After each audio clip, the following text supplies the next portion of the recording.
네, 여러분 안녕하십니까? 공기업 데뷔반의 조여은입니다. 이번 시간에는요, 지난 시간에 이어서 마지막으로 우리 조직행동론에 대해서 함께 살펴보도록 하겠습니다. 자, 우리 조직행동론에 대해서 함께 살펴보기 전에 잠깐 다시 한번 조직행동론의 목표가 뭔지 함께 살펴보도록 할게요. 자, 조직행동론의 목표는 무엇이죠? 그렇죠. 조직의 목표와 개인의 목표를 동시에 달성하는 거다라고 했습니다. 그럼 이걸 다른 말로 하면요. 뭡니까? 인간과 조직이 함께 공존하는 것을 우리 조직행동론의 목표로 삼고 있는 거죠. 우리 지난 시간에 했던 게 뭐냐? 바로 조직행동론에서 개인 부분에 대해서 우리가 함께 공부해 봤습니다.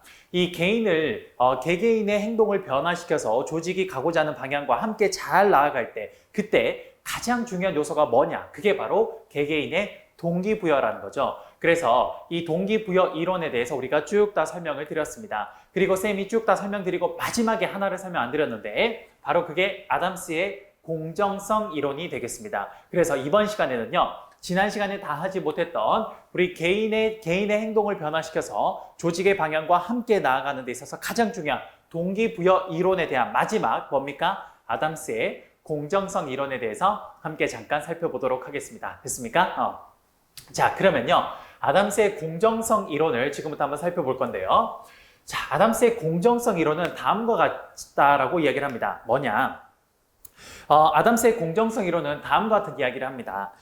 자신이 노력을 하는 거에 대비 보상이 얼마나 나오는지 그걸 우리가 일단 확인할 수가 있죠. 자, 개개인이 자신의 노력 대비 그거의 아웃풋, 보상이 얼마나 큰지를 개개인이 그걸 알 수 있습니다. 근데 내가 노력한 거 대비 뭡니까? 그 보상이 얼마나 큰지에 대해서 그걸 내가 알고 난 뒤에는요. 거기에서 끝나는 게 아니라 상대방도 노력 대비 보상이 얼마나 큰지를 내가 상대방과 나를 비교한다고 합니다. 그 과정에서 뭔가 이게 공정하지 못하다라고 느끼는 내가 그렇게 느끼면 바로 그 과정에서 내가 지금 가지고 있는 노력 대비 보상과 상대방이 한 노력 대비 보상이 서로 같지 않을 때 그때 그걸 같게 만드는 과정에서 뭡니까? 개개인의 동기가 발생한다라고 이야기를 했습니다. 그게 뭐냐? 바로 아담스의 공정성 이론이라는 게 되는 겁니다. 됐습니까? 그러면 지금부터 아담스의 공정성 이론에 대해서 좀 하나씩 좀 살펴보도록 하겠습니다. 그렇게 어렵지가 않아서 여러분들과 함께 좀 천천히 살펴보면 될 것 같아요. 한번 볼게요. 자, 그러면요. 이렇게 이야기를 합니다. 아담스는요. 나라는 사람과 타인이라는 사람 두 사람이 있는데요. 여기에서 내가 노력한 것. 지금 여러분 보시면요. 여기 분모에 있는 바로 이 부분이요. 바로 노력이 되는 거고요. 노력이 되고 그리고 위에 있는 분자 보상이요. 뭡니까? 이게 바로 결과물, 아웃풋이 될 겁니다. 그러면 아담스의 공정성 이론은 다음과 같은 이야기를 했어요. 뭐냐? 나라는 사람이 있고 타인이라는 사람이 있는데요. 내가 노력한 거 대비 그 보상이 얼마나 큰지를 한번 확인해보고 그리고 내가 그걸 안 상태에서 다른 사람들이요. 노력 대비 그 결과물이 얼마나 큰지를 확인한다고 합니다. 그래서 나와 타인의 이 지금 비율을요. 서로 비교하는 과정에서 만약 이 비교가 공정하지 못하다라고 내가 느끼게 되면요. 그러면 그 과정에서 이걸 공정하게 만드는 과정에서 똑같이 이퀄로 만드는 과정에서 내가 그걸 노력하는 하나의 동기가 부여된다라고 이야기를 했던 거죠. 그래서 내가 투입한 거 대비 보상이 클수록 내가 투입한 거 대비 보상과 상대방이 투입한 거 대비 보상이 같아지면 그걸 아담스는 뭐라 그랬냐? 그래요. 이걸 아담스는요. 공정한 상태라고 이야기를 했습니다. 자, 지금부터 여러분 분모에 있는 I는 뭐냐? 바로 노력, 인풋이 됩니다. 인풋. 그 다음에 위에 있는 O는 뭐냐? 이건 바로 결과물, 아웃풋이 되는 거예요. 그러면 자, 왼쪽에 있는 게 나, 오른쪽에 있는 게 타인이면요. 나의 노력 대비 결과물과 타인의 노력 대비 결과물이 같아지면요. 이때는 이 나라는 사람이요. 지금 우리가 공정한 상태라고 느끼게 됩니다. 이런 경우에는요. 동기가 전혀 발생하지가 않게 돼요. 하지만 여기에서 나의 노력 대비 결과물과 상대방의 노력 대비 결과물이 이퀄이 안 되는 경우, 그런 경우에는요. 불공정한 상태라고 내가 느끼게 되면서 그러면서 그 과정에서 이걸 공정한 상태로 바꾸려는 그 과정에서 노력을 하게 됩니다. 그게 바로 동기부여가 발생한다라고 해요. 그래서 보시면요. 우선 왼쪽에 불공정한 상태가 두 가지가 있는데요. 자, 나의 노력 대비 결과물과 상대방의 노력 대비 결과물이 같아지면 공정한 상태지만 이 두 개가 이퀄이 되지 않으면요. 바로 불공정한 상태가 되는 겁니다. 그런데 이 불공정한 상태는요. 크게 두 가지로 나눌 수 있는데 첫 번째 뭡니까? 부정적 불공정 상태가 있고요. 두 번째 긍정적 불공정 상태가 있습니다. 자, 이게 각각 뭔지 한번 볼게요. 자, 뭐냐? 왼쪽이 나고 오른쪽이 타인이죠. 그러면 나의 노력 대비 결과물이요. 타인의 노력 대비 결과물보다 이 비율이 작다라고 느껴지는 겁니다. 바로 이 상태가 뭐냐? 부정적 불공정 상태가 되는 거예요. 반면에 나의 노력 대비 결과물이요. 상대방의 노력 대비 결과물보다 크다라고 느낍니다. 이게 뭐냐? 긍정적 불공정 상태가 되는 거예요. 자, 이게 무슨 말인지 잠깐 볼게요. 왜 여기가 부정적 불공정 상태냐? 잘 보세요. 만약에 예를 들어서 상대방과 나의 노력의 상태가 똑같다라고 해보죠. 자, 나와 상대방의 노력의 정도가 똑같은 상태에서요. 자, 이렇게 부등호가 상대방이 더 큰 쪽으로 나오려면요. 뭡니까? 노력이 똑같은 상태에서는요. 분자의 크기가 나의 결과물치가 상대방의 보상의 결과물치보다 작아야 될 겁니다. 그러니까 나랑 상대방이 똑같이 노력했음에도 불구하고 나의 뭡니까? 보상이 상대방의 보상보다 작다라고 느끼는 거죠. 바로 그래서 나한테 있어서 부정적, 불공정 상태라고 이야기를 하는 겁니다. 이해되십니까? 반대로 또 이렇게도 볼 수 있어요. 나와 상대방의 뭡니까? 그 보상이 똑같아요. 아웃풋이 결과물이 똑같은데요. 그때 결과물이 보상이 똑같은 상태에서 이 부등호가 오른쪽 방향으로 크다라고 나오려면요. 결국에는 어떻게 되느냐? 그래요. 나의 노력이요. 상대방의 노력보다 분모가 커야 될 겁니다. 그러면 분모가 커지면 전체 값이 오히려 줄어들기 때문에 부등호 방향이 이렇게 될 거예요. 즉, 그 말은 무슨 말이냐? 내가 상대방보다 노력을 더 많이 했음에도 불구하고 그 받는 보상의 크기는 어떻다? 똑같다라는 거죠. 결국 내가 불리한 상황이라는 겁니다. 그래서 우리는 이걸 부정적 불공정 상태라고 이야기를 하는 거죠. 이해되십니까? 그래요. 이런 걸 우리가 그 아담스는요. 과소보상되어 있다라고 이야기를 합니다. 이게 바로 첫 번째 부정적 불공정 상태가 되고요. 두 번째 불공정 상태 중에 긍정적 불공정 상태가 있어요. 자, 이건 뭐냐? 보세요. 똑같습니다. 자, 예를 들어서 나의 노력과 타인의 노력이 같다라고 했습니다. 나의 노력과 타인의 노력이 같을 때는요. 그때 부등호 방향이 왼쪽이 더 큰, 내가 더 큰 방향으로 오려면 결국에 보상의 크기가 상대방보다 나의 보상의 크기가 더 커져야 될 겁니다. 즉, 똑같이 노력했음에도 불구하고 나의 보상이 상대방 보상보다 훨씬 더 많은 보상을 받게 되더라는 거죠. 이해되십니까? 그 다음 반대로 분자의 크기가 똑같아요. 서로의 노력의 크기가, 보상의 크기가 똑같은데요.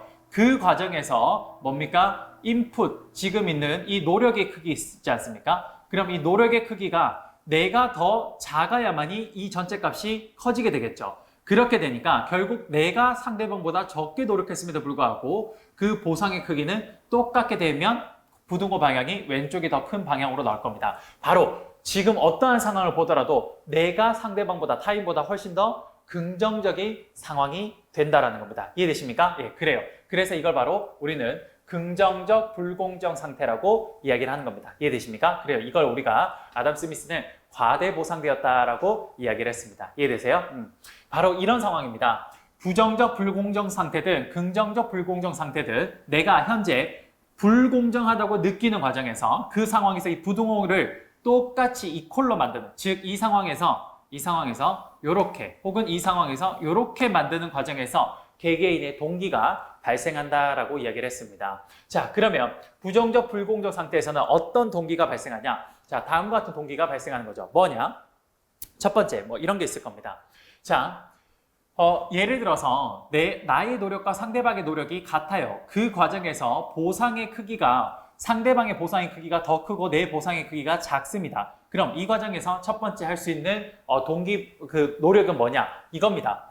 노력이 똑같았으니까 그럼 내가 사장님이나 윗사람한테 이야기를 합니다.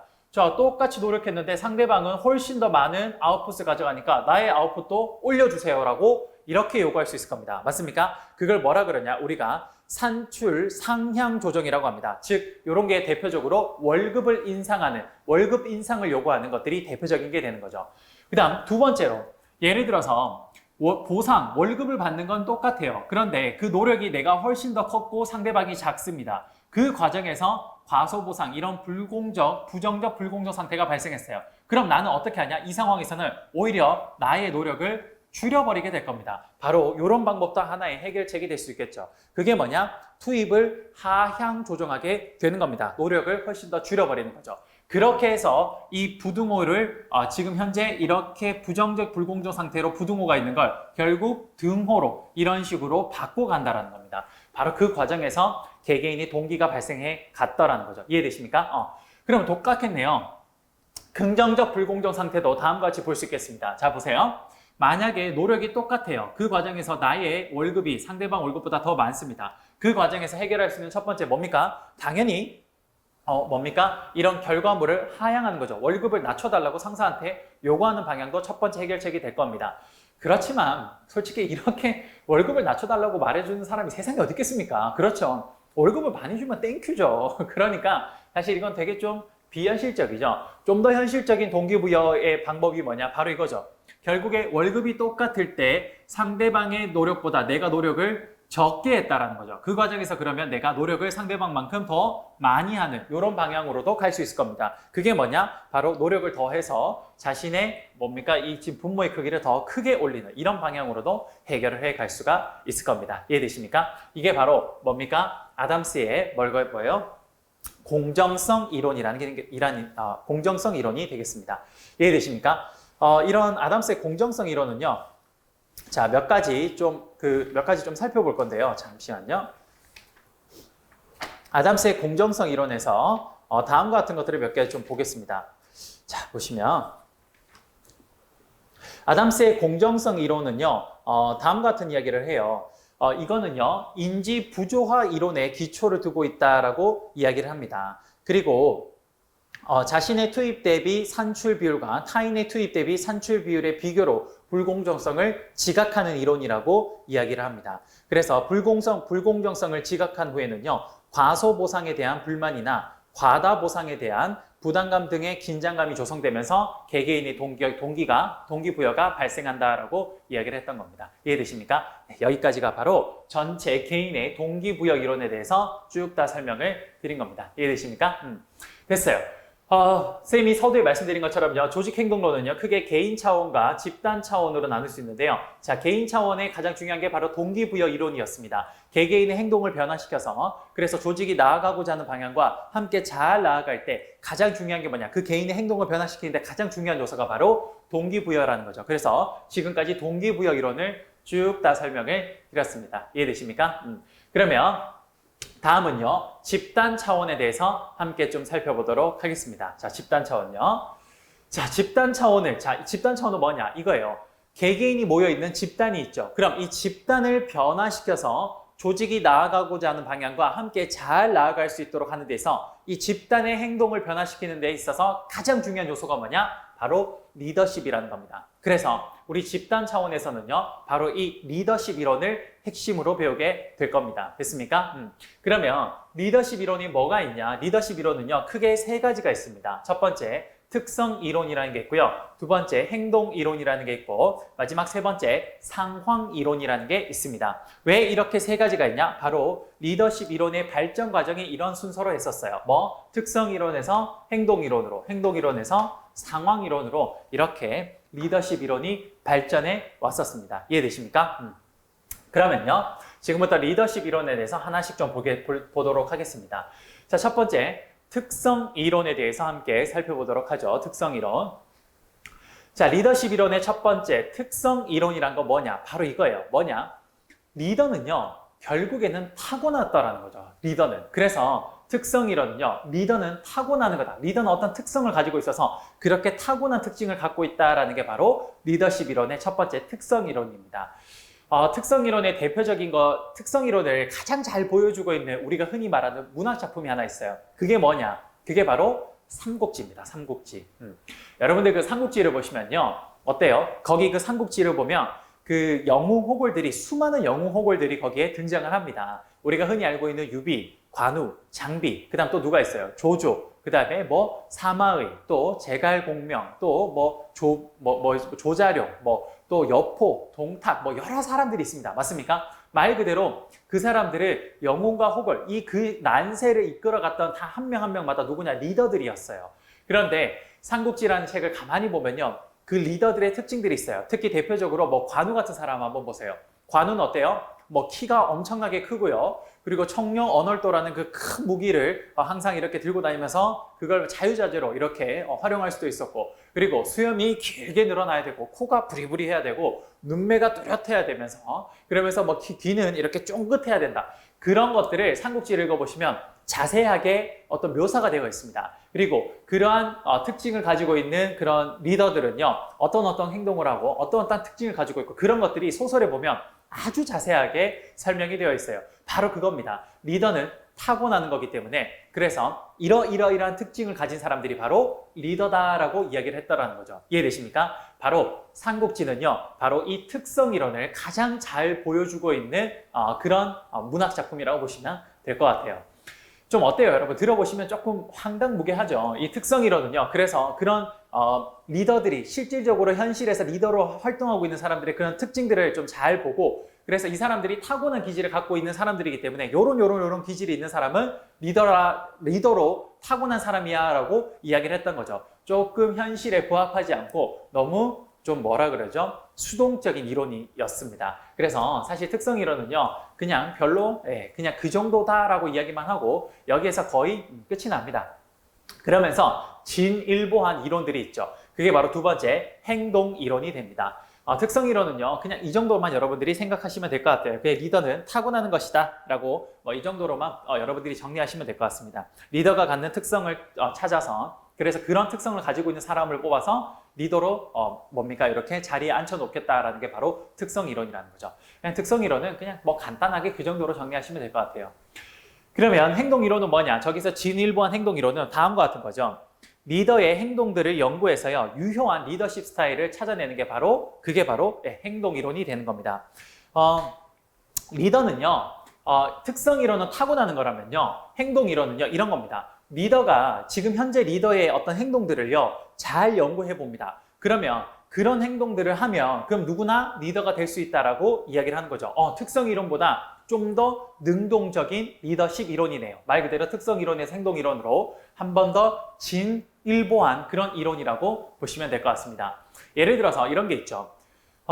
리더는요, 아침 일찍 일어나야 되고요. 그 다음에 리더는 아침에 일찍 일어나서 뭐예요? 명상을 하고 신문을 봐야 되고, 그리고 리더는 항상 부하들보다 늦게 퇴근하고 이런 것들이 있었다고 해보죠. 그러면 그런 리더의 행동들을 잘 연구해서 리더가 아닌 사람들도 그렇게 행동을 하면 그러면 리더가 될 수 있다. 바로 그런 이론이 행동 이론인 겁니다. 확실히 특성 이론보다는요, 좀 더 능동적인 이론이죠. 우리가 뭔가 열심히 일을 하고 뭔가 그 행동에 맞게끔 실천을 하게 되면 누구나 이 리더가 될 수 있다라는 확실히 진일보한 능동적인 그런 리더십 이론이 될 겁니다.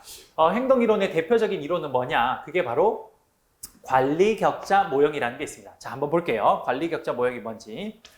자, 관리 격자 모형은요, 다음과 같은 이야기를 합니다. 자, 한번 볼게요. 자, 관리 격자. 여러분, 우리 관리 격자라는 게 뭐냐면요, 요게 뭐냐? 요게 우리가 흔히 말하는 모는종이죠. 모는종이 뭐라고 하죠? 이거를 모는종이 우리가 모는종이 맞나요? 이렇게 여러분 이렇게 나눠져 있는 거 있죠. 맞을 겁니다. 그 모는종이 같은 것들을 우리가 이야기를 하는 건데요. 자, 요거 한번 잠깐 보면요. 자, 잠시만요. 우리가 여기 하는 걸 잠깐 펴놓고, 오케이, 됐습니다. 자, 관리 격자 모형은요, 말 그대로 모는종이를 이야기를 하는 건데요. 자, 이렇게 표현을 합니다. 우리가 이렇게 정사각형을 하나 그려놓고요. 자, 가로축과 세로축을요, 0부터 9까지 아주 세밀하게 나눠요. 그러면 여기에 자, 1, 2, 3 이렇게 쭉 해서 9까지 갈 거고요. 또다시 1, 2, 3, 4, 5, 6 자, 1, 2, 3, 4 해서 9까지 이렇게 긋게 됩니다. 그럼 말 그대로 이 격자가 생기게 되는 거죠. 이 격자. 그 격자 중에 유의미한 포인트를 몇 개 집어냅니다. 그게 여기 첫 번째, 여기가 뭐냐? 1.1이 되고요. 그 다음 잘 안 보이나요? 다시 한번 해볼게요. 여기가 1.1이 되고요. 여기는 얼마가 되냐? 여기는 1.9가 되고, 여기는 9.9가 되고, 여기는 뭡니까? 9.1이 되는 거고요. 9.1 맞고요. 여기는 5.5가 된다. 5,5. 자, 뭐냐? 이렇게 관리 격자를 그리는데요. 가로축에 뭐냐? 과업, 즉 일에 대해서 얼마나 관심이 있냐. 그 다음 세로축은 인간에 대해서 얼마나 관심이 있냐. 요 두 가지를 기준으로 총 9가지의 선을 이렇게 긋습니다.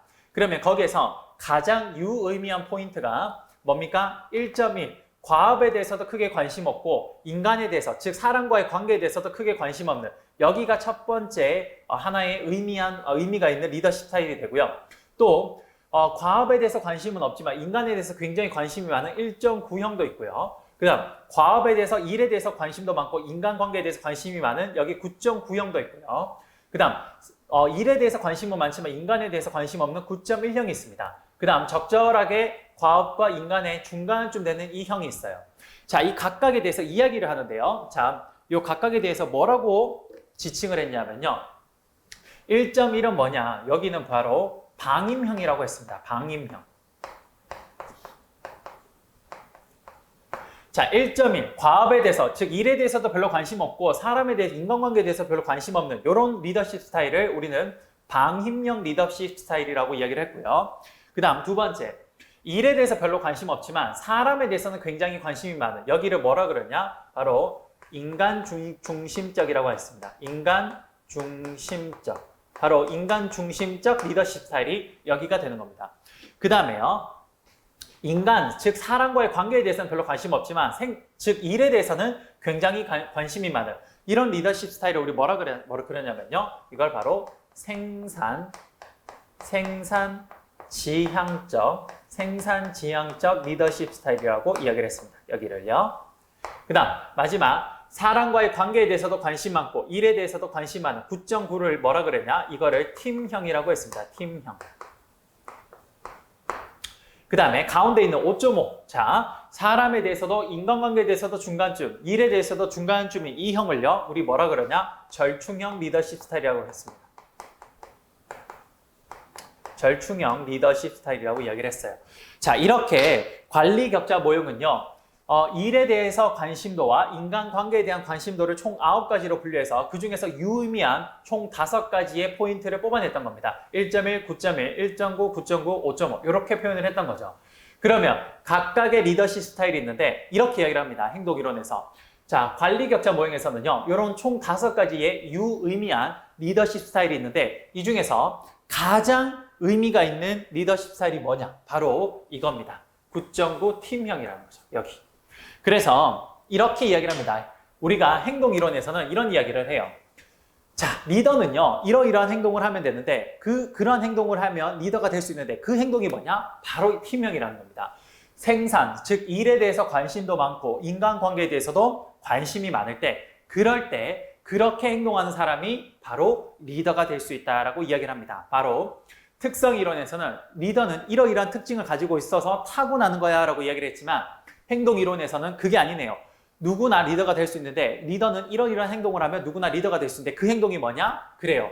과업에 대해서도 관심을 많이 가지고 인간에 대해서도 관심을 많이 갖는 그런 사람은요. 그래요. 이렇게 행동을 하면 리더가 될 수 있다라고 이야기를 했던 겁니다. 이해되십니까? 그래요. 행동이론은 바로 이러한 것들을 이야기했던 겁니다. 그런데 여기에서 이제 진일보에서 한 번 더 발전해서요. 또 다른 리더십 이론이 생기게 됩니다. 그게 뭐냐? 상황이론이라는 게 되는 거예요. 행동이론에서는요. 이겁니다. 어떤 상황에 대한 변수가 없어요. 어떤 상황이든 상관없이 리더는요. 무조건 일에 대해서 관심도 많이 가지고 그리고 사람 관계도 잘하면요. 그럼 리더가 될 수 있다라고 이야기를 했어요. 행동주의 이론에서는 행동이론은 바로 그렇게 이야기를 했지만 상황이론은 그게 아닙니다. 뭐냐? 그래. 일을 열심히 하고 사람과의 관계도 좋으면 리더가 된다라는 거 좋다 이겁니다. 그런데 그러한 어떤 리더의 행동이요. 상황에 따라서 달라질 필요가 있더라는 겁니다. 무조건 이렇게 하는 건 아니라는 거예요. 예를 들어서 어떤 특수한 상황에서는 이런 리더가 아니라 다른 형태의 행동을 하는 리더가 훨씬 더 리더로서의 역할이 더 잘 하고 있는 거고 반대로 또 어떠한 상황에서는요. 뭐 이렇게 행동을 하면 그때 좋은 리더라고 그렇게 행동한 사람이 좋은 리더가 될 수 있다라고 이야기를 했던 겁니다. 뭐냐? 무조건 이렇게 행동해야 된다는 게 아니라 상황에 따라서 리더의 행동은 달라질 수 있다는 겁니다. 바로 그게 상황 이론이 되는 겁니다. 이해되십니까? 자, 상황 이론은요, 바로 이 리더십 이론 중에 가장 발전된 형태인데요. 이 상황 이론에 대표적인 두 가지 이론이 있습니다. 그게 뭐냐? 피들러의 상황 적응 이론과 허시 블랜차드의 모형이라는 게 있습니다. 자, 각각 두 개 다 리더가 어떤 행동을 해야 되는지를 알려주는데 그게 상황에 따라서 어떠한 행동을 해야 되는지를 알려주게 되더라는 겁니다. 자, 한번 볼게요. 자, 첫 번째 상황 이론부터 한번 보겠습니다. 상황 이론의 첫 번째 피들러의 상황 적응 이론을 한번 볼게요. 자, 피들러의 상황 적응 이론은 다음과 같이 이야기를 합니다. 자, 어떻게 이야기를 했냐? 자, 피들러의 상황 적응 이론은요, 최초로 상황 변수를 도입한 리더십 이론이 되는 겁니다. 그래서 의미가 있는 거죠. 피들러의 상황 적응 이론은요. 자, 피들러는요, 총 3가지의 상황을 이야기를 합니다. 뭐냐? 일의 현재 구조가 뭡니까? 우리가 어떤 일을 하는 데 있어서 그 시스템이 잘 짜여져 있는지 혹은 잘 짜여져 있는지 잘 짜여져 있지 않은지 그걸 첫 번째 상황으로 뒀고요. 두 번째 또 뭐가 있냐? 지휘 권력, 즉 리더의 권력이 강한지 약한지를 두 번째로 뒀었습니다. 그 다음 세 번째, 부하와 상사 간의 이 인간적인 관계가 좋은지 나쁜지를 가지고 이야기를 했던 겁니다. 그래서 총 피들러의 상황 적응 이론은요, 부하와 리더와의 관계가 좋은지 나쁜지 두 가지 상황이 있고요.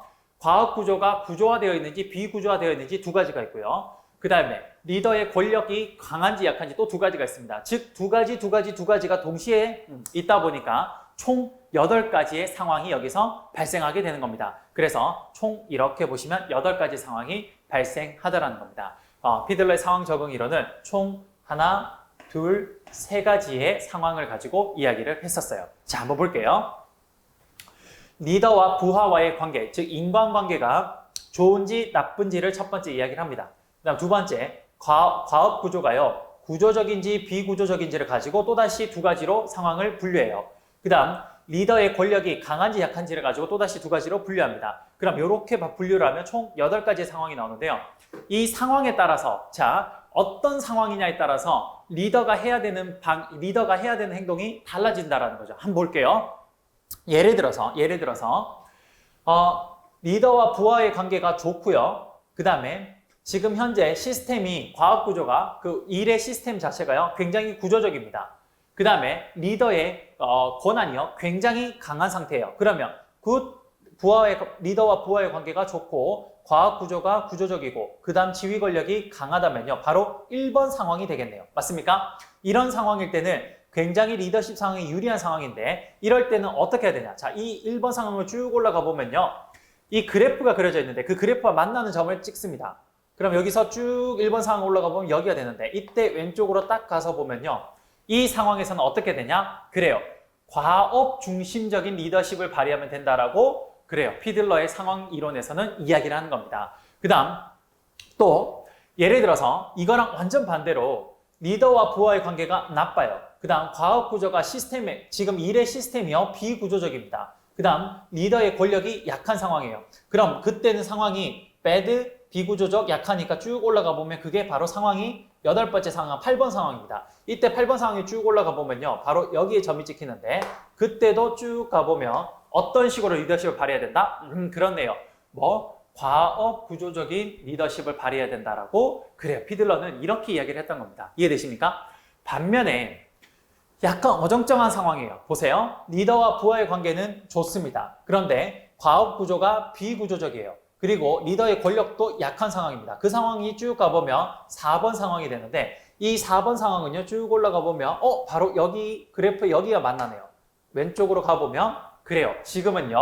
이런 상황일 때는 인간관계 중심적인 리더십을 발휘해야 된다라고 이야기를 하고 있네요. 이해되십니까? 그래요. 피들러의 상황 적응 이론은요. 이런 식으로 각각의 상황에 맞게끔 리더십 스타일이 달라져야 된다는 겁니다. 그래서 리더의 리더십 상황이요. 굉장히 유리하거나 불리한 상황. 즉, 리더와 부하의 관계가 좋고 과학 구조가 구조적이면서 리더의 권력이 강하거나 혹은 리더와 부하의 관계가 나쁘고요. 과학 구조가 비구조적이고 리더의 권력도 약한 이런 상황이면 1번과 8번 같은 상황에서는요. 어떤 리더십이 좋냐? 그래요. 과학 중심적인 리더십이 좋다라고 이야기를 했습니다. 하지만 약간 중간적인 상황. 리더와 부하의 관계는 좋지만 과학 구조가 비구조적이고 지휘 권력도 현재 약한 상황이라면요. 그래요. 이럴 때는 인간관계 중심적인 그런 리더십을 발휘하는 게 좋다라고 피들러는요. 상황 적응 이론에서 이야기를 했던 겁니다. 이해되십니까? 그렇네요. 행동 이론에서는요. 이러한 5가지의 유의미한 리더십 스타일 중에 가장 바람직한 건 뭐냐? 그냥 팀명이라고 딱 하나만 이야기를 했습니다. 그런데 상황 이론으로 진일보 해버리니까 어떻게 됩니까? 각각의 상황에 맞는 어떤 리더십 스타일이 달라지더라는 거죠. 이해되십니까? 그게 바로 상황 이론이라고 보시면 될 것 같습니다. 이해되십니까? 됐어요. 그 다음요. 상황 이론의 마지막 허시 블랜차드 모형을 잠깐 보도록 하겠습니다. 허시 블랜차드 모형은요.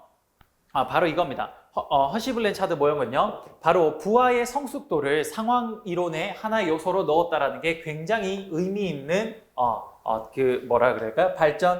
의미 있는 이론의 하나의 체계가 됐다라는 거죠. 한번 볼게요. 허시 블랜차드 모형은요. 세로 방향에 뭐가 오냐? 인간관계가 오고요. 가로축에 과업에 대한 게 옵니다. 그러면요. 허시 블랜차드 모형은요. 피들러의 상황 적응 이론에서 조금 더 한 번 더 진일보해서요. 여기에서는 부하 직원의 능력도를 여기에서 아주 중요한 상황의 하나의 변수로 가져오게 된다는 겁니다. 한번 볼게요. 예를 들어서 부하 직원의 능력도 굉장히 높고 그 다음 그 부하 직원의 의욕도 굉장히 높은 상황입니다. 부하 직원의 능력도 굉장히 좋고 부하 직원이 뭔가 일을 하고자 하는 의욕도 굉장히 높은 상황이에요. 그런 상황, 요 상황일 때는요. 자 보세요. 요 상황일 때는요. 쭉 올라가 보면 자 그래프가 그려져 있죠. 이 그래프와 만나는 점까지 쭉 가서 여기가 되는데 이때 가보면요. 자 지금 요렇게 왼쪽으로 가면 안 되고 자 여기서 가면 요 점에서 만나게 되죠. 자 요 점은요. 뭐가 되냐? 자 요 부분은 전부 다 뭐가 되냐? 위임형 리더십 스타일을 발휘해야 된다는 겁니다. 그 다음 예를 들어서 부하의 능력이 굉장히 낮아요. 하지만 의욕은 굉장히 높은 상황입니다. 바로 이런 상황일 때는요. 여기서 위로 쭉 올라가면 바로 이 점이 되는데 그때는 지원형 리더십을 발휘해야 된다는 겁니다. 그 다음 마지막으로 능력이 낮고 의욕도 낮은 이런 상황일 때는요. 올라가 보면 이 점이 되는데 그때는 지시형 리더십 스타일을 발휘해야 된다는 겁니다. 자, 이게 무슨 말인지 한번 볼게요. 예를 들어서 부하의 능력이 굉장히 높고 의욕도 굉장히 높은 상황이에요. 그러면 뭡니까? 부하가 거의 모든 걸 스스로 다 할 수 있는 상황입니다. 하고자 하는 의욕도 높고 그 다음에 뭔가 부하가 하려고 할 때 그걸 일에 대한 능력도 굉장히 좋은 상황이에요. 그런 상황에서는 리더가요. 야 이거 해 저거 해 그 다음에 뭐 이거 해봅시다 이런 걸 할 필요가 없다는 거예요. 전부 다 부하한테 뭐예요? 정권을 위임하면 된다는 겁니다. 상당 부분의 권한을 부하한테 직접적으로 위임해주면 그럼 부하들이 알아서 잘 한다는 거죠. 그게 바로 뭐예요? 그래요. 위임형 리더십 스타일입니다. 그래서 보면 뭐예요? 인간관계도 낮게 가져가고 그 일에 대한 그 참견이나 이런 것들도 굉장히 낮게 가져가서 결국에 대부분을 그냥 부하한테 위임하라는 겁니다. 그래서 부하의 성숙도가 이런 상황일 때는 그래요. 모든 것들을 대부분의 것들을 리더가 부하한테 위임하는 위임형 리더십 스타일이 좋은 리더의 어떤 그거라고 볼 수 있다는 겁니다. 이해되십니까? 반면에 이런 거죠. 부하 직원의 능력이 굉장히 높아요. 그런데 하고자 하는 의욕도가 굉장히 떨어집니다. 그럼 이 상황에서는 쭉 위로 가보면 바로 여기가 되는데 그때는 뭡니까? 참여형 리더십을 발휘해야 된다는 거예요. 자, 참여형 리더십은 뭐냐? 보면 참여형 리더십은 과업과 관련된 거는 낮게 가져가는데 반면에 인간관계는 굉장히 높게 가져가는 거예요. 바로 그런 거죠. 부하 직원이 능력이 좋아요. 근데 일을 안 하려고 해요. 뭔가 의욕이 없어요. 그러면 어떻게 합니까? 그래요. 리더가 이 부하 직원이 일에 대해서는 더 이상 이야기할 필요가 없습니다. 왜? 능력이 좋으니까. 근데 이 친구를 자꾸 동기부여시켜야 되고 뭔가 의욕을 자꾸 성취 의욕을 자꾸 높게 만들기 위해서 그래서 이렇게 데리고 와가지고 야 내가 이러이러한 거 네가 좀 의욕이 없어 보이니까 네가 이렇게 하면 내가 좀 더 뭐 많은 걸 좀 혜택을 줄게. 혹은 네가 좀 더 열심히 하면 내가 다음번에 보너스 좀 더 줄게. 뭐 이런 것들을 해서 인간의 관계를 좀 더 높게 가져가서 그렇게 하면 부하 직원의 의욕도를 쭉 올려서 훨씬 더 성취를 많이 할 수 있는 방향으로 부하 직원을 이끌어갈 수 있다는 겁니다. 그래서 이럴 때 참여형 리더십, 즉 뭡니까? 부하 직원과 나와의 인간관계를 좀 더 잘할 수 있는 그런 참여형으로 가져가는 리더십이 좋은 리더십이라는 거죠. 맞습니까? 그 다음에 반대로 부하 직원의 의욕은 굉장히 높아요. 근데 그 부하 직원이 일에 대한 능력이 굉장히 낮은 케이스가 있습니다. 이런 케이스에는 지원형 리더십을 해야 된다는 거예요. 지원형 리더십의 대표적인 게 뭐냐? 부하 직원들한테 교육의 기회를 제공하는 겁니다. 그래요. 그런 게 대표적인 게 바로 지원형 리더십이에요. 그럼 교육의 기회를 제공해서 부하 직원의 능력을 쫙 올려주면요. 역시나 굉장히 높은 성과를 낼 수가 있겠네요. 맞습니까? 그런 리더십이 이런 상황에서는 잘 맞다라는 거죠. 이해되십니까? 마지막으로 부하 직원의 능력도 낮고 의욕도 없는 상황이에요. 이런 경우에는 뭐냐? 그래요. 지시형 리더십이 최고라는 겁니다. 뭐예요? 과업에 대한 것들을 굉장히 높게 가져가고 인간관계는 낮게 가져가면서 인간관계 따위는 지금 필요 없습니다. 뭐냐? 지금 빨리빨리 이 사람한테 뭔가 가르치고 이렇게 저렇게 해라고 이야기를 하면서 그러면서 그 사람을 계속 일적으로 끌고 가야만이 높은 성과를 낼 수 있다는 겁니다. 그래서 이런 상황에서는 지시형 리더십이 굉장히 좋은 리더십을 발휘할 수 있다라고 이야기를 했던 거죠. 이해되십니까?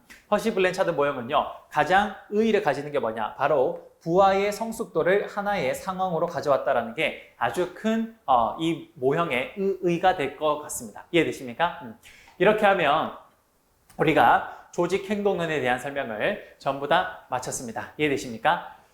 지금 조직 행동론은요, 우리가 크게 개인 차원과 집단 차원으로 두 가지로 분류해서 이야기를 했었는데요.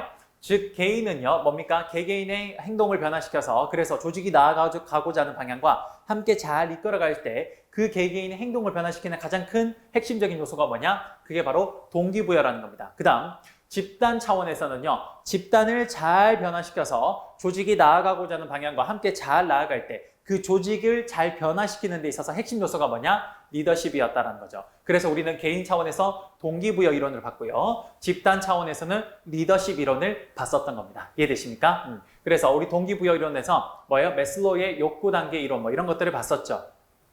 자, 이걸 우리가 현실에 있는 기업으로 잠깐 한번 적용해서 한번 보면요. 뭐 이렇게 이야기할 수 있을 겁니다.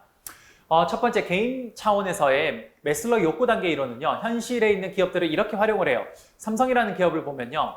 가장 첫 번째 우리 매슬로우 욕구 단계 이론에서 가장 밑에가 뭡니까? 그래요. 생리적 욕구 단계죠. 그러면 그 단계가 뭐냐? 바로 이겁니다. 삼성이라는 데는요. 다른 회사랑 다르게요. 뭐죠? 좀 다른 그 평균적인 임금보다 좀 많이 월급을 주는 회사로 좀 유명합니다. 그러면 그렇게 월급을 좀 많이 주면요. 당연히 사람들이 일단 먹고 사는 문제가 좀 쉽게 해결이 될 거예요. 그러니까 첫 번째 그런 만족도를 삼성이 해결해 줄 겁니다. 그렇게 해결되고 나면 그 다음 뭐예요? 안전의 욕구를 갖게 되죠. 매슬로우 욕구 단계 이론에서는 가장 처음에 생리적 욕구 다음에 그 다음에 안전의 욕구를 갖게 될 겁니다. 그래서 삼성은요. 그렇게 높은 월급을 지원해서 사람들이 먹고 사는 문제를 해결해 주고 난 다음에 그 다음에 안전의 욕구를 사람들이 추구하게 되죠. 그럼 그런 욕구는 어떻게 해결해 주냐? 그래요. 삼성 같은 데에는 전세자금 대출이나 혹은 지방에서 온 사람들한테는요. 그 사람들이 어떤 집을 얻으면 월세를 이렇게 대납해 주는 그런 제도들이 있습니다. 그런 걸 통해서 안전의 욕구를 해결해 가게 될 거예요. 그렇게 해서 안전의 욕구를 해결하고 나면 그 다음 우리가 추구하는 게 뭡니까? 그 다음에 그렇죠. 세 번째로 우리가 추구하는 게 그 사회의 욕구죠. 그 관계 욕구입니다. 그래서 삼성이라는 데를 들어가 보면요. 삼성 자체 내에 사내 동호회가 굉장히 많이 활성화되어 있습니다. 그래서 우리가 제일 처음에 생리적 욕구를 해결하고 그 다음 안전의 욕구가 해결되고 나면 그 다음 삼성 안에서 사내에서 그런 동호회를 활동을 통해서 다양한 인간관계를 형성해 가더라는 거죠. 이해되십니까? 그 다음 그렇게 하고 나면요. 그 다음 뭐예요? 네 번째 존경의 욕구라는 게 있죠. 그래요. 삼성은요. 이런 식으로 해서 사내 어떤 동호회 활동을 통해서 사람과의 관계를 잘 형성할 수 있게끔 도와주고 난 다음에 그 다음 뭐예요? 그래요. 다양한 어떤 승진 과정을 통해서 승진을 통해서 다른 사람으로부터 존경을 받을 수 있는 그런 시스템을 도입해서 활용을 하고 있습니다. 이해되십니까? 그렇게 하고 난 뒤에 맨 마지막 뭡니까? 자아 실현 단계라는 거죠. 그래요. 삼성은요. 삼성 자체 안에서 어떤 사내 벤처 시스템이나 혹은 자아 실현을 할 수 있는 그런 것들에 대해서 적극적으로 지원을 많이 해주고 있습니다. 그래요. 어떤 현실에 있는 기업도요. 이렇게 개개인의 동기를 부여시켜주기 위해서 그런 매슬로우 욕구 단계 이론을 하나하나씩 활용을 하고 있는 걸 우리가 확인할 수가 있겠습니다. 맞습니까? 그 다음 집단 차원에서 리더십 이론은 어떻게 하냐? 가장 대표적으로 이런 거 한번 보죠. 상황 이론에서요. 허시 블랜차드 모형이 가장 발전된 모형이라서 여기를 한번 보면요. 예를 들어서 부하 직원의 성숙도를 봤을 때 능력도 굉장히 높고 의욕도 굉장히 높은 상황이면요. 그때는 어떤 리더십을 발휘해야 돼요? 그래요. 위임형이라는 이런 리더십을 발휘해야 됩니다. 그래서 삼성전자라는 곳에 가면요. 사내 벤처 시스템이라는 게 있어요. 뭡니까? 거기 사내의 부하 직원들이요. 굉장히 능력도 좋은 친구들이 많고요. 그 다음 굉장히 그 친구들이 뭔가 자신들의 일을 해보고 싶어 하는 사람들이 있어요. 그럼 거기에서 삼성이 회사가 어떻게 하냐? 그래? 그러면 너희들만의 회사를 이 회사 안에 또 다른 회사를 하나 벤처로 만들어라. 그러면 우리 회사가 여기에 적극 지원해 줄게. 그렇게 해서 위임력 리더십을 그렇게 발휘하고 있더라는 겁니다. 이해되십니까? 그 다음 부하 직원의 능력이 굉장히 높은데 의욕이 굉장히 낮은 경우가 있어요. 이런 경우에는 뭐 해야 돼요? 참여형 리더십을 많이 발휘합니다. 보통요. 그 팀의 팀장님이요. 봤을 때 팀원 부서원들이 다 똑똑하고 다 능력이 좋습니다. 삼성에 들어온 친구들 다 능력이 좋죠. 근데 그 중에 일부 친구들이 굉장히 의욕이 없는 친구들이 있거나 혹은 어떤 지금 개인적인 상황 때문에 의지가 굉장히 떨어지는 친구들이 있어요. 그런 경우에는 삼성이 어떻게 합니까? 그리고 그 팀장님이 그 친구를 따로 불러서 멘토링을 합니다. 그래서 술도 한잔 사주면서 여기서 무슨 일이 있냐? 혹시 일이 있으면 나한테 이야기를 해봐라. 그럼 내가 좀 도와줄 수 있으면 최대한 많이 도와줄게. 뭐 이런 이야기를 하는 거죠. 그래요. 그런 게 바로 참여형 리더십이라는 거죠. 혹은 삼성 같은 데에는 만약에 경조사가 발생하죠. 그러면 삼성에서 적극적으로 그 사람한테 어떤 지원이 갑니다. 예를 들어서 부모님이 돌아가셨다. 그러면 삼성에서 어떤 그런 유족들을 위해서 좀 다양한 어떤 그런 지원 같은 것들이 가요. 그래서 그런 것들을 통해서 인간관계를 굉장히 많이 가져가는 쪽으로 이런 리더십을 발휘하게 됩니다. 반면에요, 직원이요, 의욕은 굉장히 높은데 능력이 없는 경우가 있어요. 그러면 어떻게 해요? 지원형 리더십을 해야 되는데 지원형 리더십의 대표적인 게 뭐냐? 그게 바로 교육이라고 말씀드렸죠. 그래요. 삼성은요. 다른 기업과는 다르게요. 교육 시스템이 굉장히 잘 갖춰져 있는 곳 중에 하나입니다. 예를 들어서 내가 어떤 공부를 해보고 싶다. 그러면요. 내가 지금 의욕은 굉장히 높아요. 근데 그거에 관련된 지식이 없어서 그 공부를 좀 해보고 싶어요. 그럼 삼성은 적극적으로 지원을 해줍니다. 지원을 해서 그 친구가 그걸 따는 데 있어서 뭡니까? 그 돈적으로도 지원을 해주고 또 공부를 한다 그러면요. 시간적으로도 지원도 해줘요. 예를 들어서 쌤이 예전에 CFA라는 자격증을 딸 때는요. 그 CFA라는 자격증을 딸 때 그 시험비도 지원을 해주고요. 학원비도 지원해주고 실제 시험이 가까워지면 2주 동안 아예 회사에서 빼서요. 그 친구를 합숙하는 공간에 넣어서 그곳에서 24시간 밥만 먹고 공부만 할 수 있게끔 그런 기회도 제공을 해주고 있습니다. 그럴 때 뭡니까? 그래요. 지원형 리더십을 발휘하고 있다는 거죠. 이해되십니까? 그 다음 마지막. 지시형 리더십 같은 경우는요, 능력도 없고, 그 다음에 의욕도 굉장히 떨어지는 경우죠. 예를 들어서 삼성에서 이런 친구들이 보이잖아요. 그러면 부서를 바꿔가지고요, 거기서 집중적으로 이 친구한테 그 과업을 계속 던져주게 됩니다. 그러면 그걸 통해서 이 친구가 계속 그 과업을 하면서 조금의 성취감을 느끼면서 의욕을 조금씩 올려가는 그런 방향으로도 직무를 전환시켜서 트레이닝을 하는 그런 방법도 있다라는 거죠. 그래요. 우리가 현실에 있는 기업도요, 이러한 것들을 정말 잘 활용을 하고 있다는 걸 여기서 확인할 수가 있었습니다. 이해되십니까? 고생 많이 하셨고요. 우리 조직행동론은 여기까지 마치도록 하겠습니다. 여러분 정말 수고 많으셨고요. 다음 시간에 다시 찾아뵙도록 하겠습니다. 감사합니다.